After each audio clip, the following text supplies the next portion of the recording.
안녕하십니까, 박사입니다. 2월 10일 러시아 외교 근로자의 날 알렉산드르 마체고라 주 북한 러시아 대사는 리아 노보시와의 인터뷰에서 여러 중요한 말들을 했습니다. 러북 관계 심화와 한반도 정세에 대해 여러 시사점을 남겼습니다. 이번 방송에서는 러시아는 북한의 군사위성 제조를 돕지 않는다란 제목의 마체고라 대사의 인터뷰 기사를 소개해 드리겠습니다. 그는 점점 고조되는 상황에서 북한의 새로운 핵실험 가능성이 있다고 보느냐는 리아 노보시의 질문에 이렇게 답했습니다.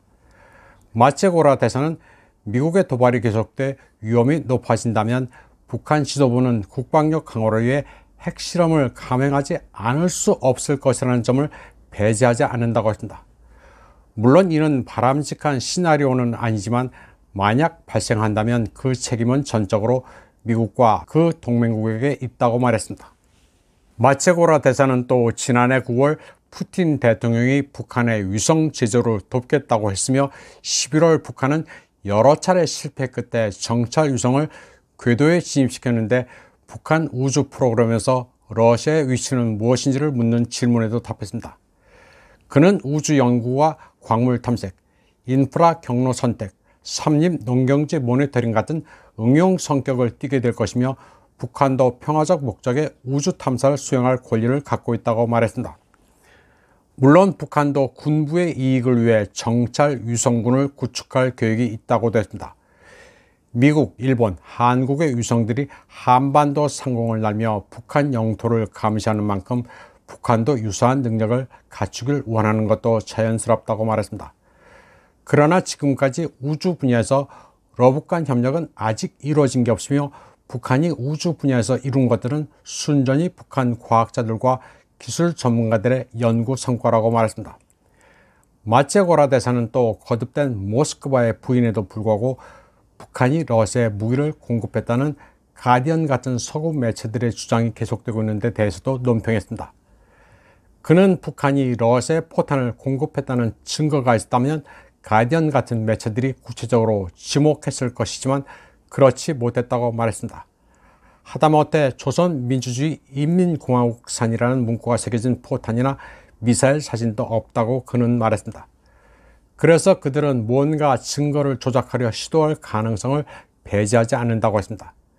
그는 히스테리의 원인은 분명하다면서 한국이 우크라이나에 탄약을 직접 공급하라는 압력 차원이라고 말했습니다. 그는 그러면서 한국이 그런 도발에 굴복하지 않기를 진심으로 바란다고 말했습니다.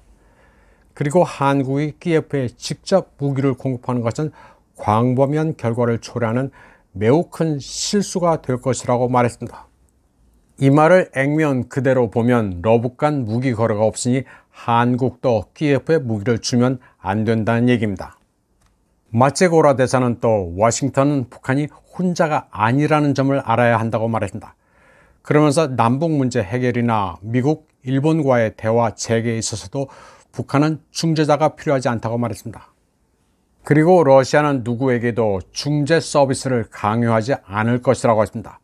마체고라 대사는 지난해 11월 러시아 천연자원부 장관 알렉산드르 코즐로프가 발표한 러시아 북한 간 탄화수소 해상 공동 탐사 계획에 대해서도 설명했습니다. 북한 쪽 서해상의 대륙봉 자원 탐사 계획인데 소련 시대에도 시도됐지만 당시에는 대규모 매장지가 발견되지 않았습니다. 그런데 이번에 북한으로부터 자료와 지도를 넘겨받아 새로운 기술과 방법으로 공동 재탐사에 나선다는 것입니다. 러시아 전문가들은 대륙봉에 석유나 가스 같은 자원이 발견될 가능성에 주목하고 있습니다. 그리고 혹시 대규모 매장지가 발견되면 북한 경제도 요긴할 것으로 보고 있습니다. 이번 방송은 여기까지 하겠습니다. 시청해주신 여러분 감사합니다.